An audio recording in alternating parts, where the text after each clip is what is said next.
Good morning. সকালবেলা আবার সরাসরি রান্নাঘরে চলে এসেছি। আজকে একটু উঠতে দেরি হয়েছে, ওই জন্য একটু বেলা হলো। তো কালকে তো দোলযাত্রা গেছে জানো, আজকে হোলি। তো আজকে কালকে তো আমাদের এমনিও ভেজ পূর্ণিমাও ছিল, আবার মঙ্গলবারও ছিল। তো আজকে আমাদের ননভেজ। তো আজকে যেটা তোমাদের সাথে শেয়ার করবো সেটা হচ্ছে দেশি মোরগের মাংস। তো ঠিক আছে, চলো দেখতে থাকো। তো এই দেখো দেশি মোরগের মাংস, এর মধ্যে আমি দিয়েছি নুন, একটু হলুদ আর একটু কাঁচা সর্ষের তেল দিয়ে মাংসটাকে সুন্দর করে মেখে জাস্ট একটুখানি ম্যারিনেট করছি। বাইরেই করব, ফ্রিজে দেবো না। আর যতক্ষণ এটা একটুখানি 5-10 মিনিট ম্যারিনেট হবে, ততক্ষণ আমি এর মশলাগুলো সব তৈরি করে নেব। দেখো মশলা হিসাবে নিয়েছি আমি একটা গোটা টমেটো, কিছু রসুন, কিছু কাঁচা লঙ্কা আর সামান্য একটু আদা, আর পেঁয়াজ কুচি তো অবশ্যই আছে। এই মশলাটা এখন আমি গ্রাইন্ডারে পিষে নেব। আর পেঁয়াজটা যেমন তেলে ভাজি এরমভাবেই করব।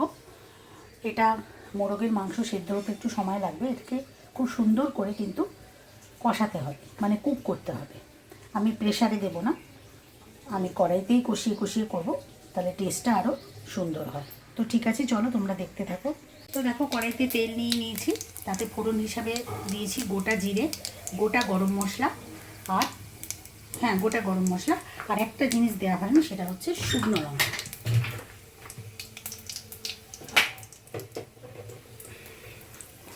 শুকনো লঙ্কাটা এর মধ্যে দেবো। এটা তোমরা না দিলেও পারো, আমি দিই। একটু হয়তো টেস্টের হেরফের হয়, জানি না কি হয়। তো এই আমি ফোড়নটা দিয়ে দিয়েছি, ফোড়নটা ভাজা ভাজা হচ্ছে। এবার আমি এখানে কেটে রাখা কুচি করা পেঁয়াজটা দিয়ে দেব। দেখো আমি কড়াইতে কিন্তু পেঁয়াজটা ভাজতে বসিয়ে দিয়েছি। এখন আমি এই যে মাংসটা ম্যারিনেট করে রেখেছি, এটাও কিন্তু এর মধ্যে দিয়ে একটু ভাজা ভাজা করব। জাস্ট মাংসের কালারটা একটু বদলে যাওয়া পর্যন্ত, যেহেতু এটা দেশি মুরগি ওই জন্য এই জিনিসটা আমি করব।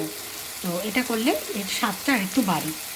তো দেখো পেঁয়াজটা মোটামুটি মজে আসার পর আমি দেখো এখানে দেশি চিকেনটা দিয়ে দিয়েছি, আর এর উপরে একটু নুনও দিয়েছি। এবার এটাকে সুন্দর করে একটু ভাজা ভাজা করব, যতক্ষণ না চিকেনের কালারটা একটু বদলে আসে। তো দেখো মাংসটা ভাজা ভাজা হচ্ছে, কালারটা একটুখানি আলাদা ডিফারেন্ট হচ্ছে, বুঝতে পারছো নিশ্চয়ই। আর আমি এই অবস্থায় আলুটাও দিয়ে দিয়েছি। আলু তো আগে ভাজিনি, যা ভাজবো এর সাথেই ভাজবো। আর একেবারে মশলা দিয়ে কষাবো। আগে যদি ভেজে রাখি তাহলে চন্দ্রমুখী আলু তো ওটা গলে যেতে চাই। আর এই দেখো চিড়ে কাঁচা লঙ্কা রেখে দিয়েছি, আর মশলাও আমি যেগুলো তোমাদের কাঁচা অবস্থায় দেখালাম ওটা বেটে নিয়ে এসেছি। তো চলো দেখতে থাকো, আমি এটা আরেকটু ভাজা ভাজা করবো। তো দেখো আমি মশলাটা দিয়ে দিয়েছি। এবার আমি এটাকে খুব ভালো করে কষাবো, কেননা এটা তো ব্রয়লার মুরগি না, এটা কান্ট্রি চিকেন, সুতরাং এটা একটু শক্ত থাকে তোমরা জানো। তো আমি তো আবার প্রেশারেও দিচ্ছি না, কড়াইতেই করছি। সুতরাং এটাকে খুব সুন্দর করে ঢাকা দিয়ে দিয়ে আমাকে কষাতে হবে। কষিয়ে কষিয়ে একেবারে তেল থেকে মশলা ছেড়ে দিলে তারপর আমার যতটুকু দরকার জল দিয়ে আমি এটাকে ফোটাবো। সম্পূর্ণটাই কিন্তু কড়াইতে করব। দেখো মাংসটা এই অবস্থায় এখনও রয়েছে, মানে হয়েছে। আমি কিন্তু একটু জল দিইনি, যা এখান থেকেই বেরিয়েছে। আমি এটা গ্যাসটাকে সিম করে ঢাকা দিয়ে দিচ্ছি, এখান থেকেই নিজে থেকে জল বেরোচ্ছে। আবার আমি ঢাকনা খুলে গ্যাসটাকে বাড়িয়ে সেই জলটাকে আবার কষিয়ে কষিয়ে মারিয়ে দিচ্ছি। এইরকম 2-3 বার 4 বার করার পর আমি একেবারে যতটুকু জল লাগে দিয়ে মাংসটাকে ঢাকা দিয়ে ফোটাতে দেবেন, ওটাকে সেদ্ধ হওয়ার জন্য। আর দেখো আমি চেরা কাঁচা লঙ্কাও কিন্তু উপরে দিয়ে দিয়েছি। দেখো আমি জল দিয়ে দিয়েছি, কেননা আমার সুন্দরভাবে মশলার গা থেকে তেল ছেড়ে গেছিলো। তো আমার যতটুকু জলের দরকার আমি দিয়ে দিয়েছি। এটা এখন টকবক করে ফুটলে আমি এর উপর একটা ঢাকনা দেব আর গ্যাসটাকে লো করে দেব। এটা আস্তে আস্তে হতে থাকবে এবং আস্তে আস্তে মাংসটা সেদ্ধ হয়ে যাবে।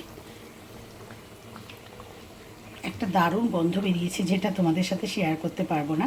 খুব সুন্দর একটা গন্ধ বেরিয়েছে। এমনি দেশি চিকেনের দারুণ গন্ধ ছাড়ে একটা রান্নার পরে, আর সব মিলিয়ে খুব সুন্দর একটা গন্ধ ছাড়ছে।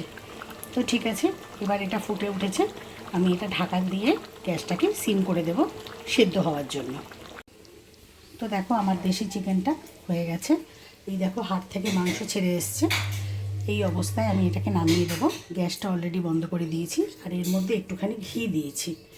ঘিটা 2 মিনিট আগে দিয়েছি তাই গলে গেছে। ঘিটা অপশনাল, তোমরা দিতেও পারো না পারো।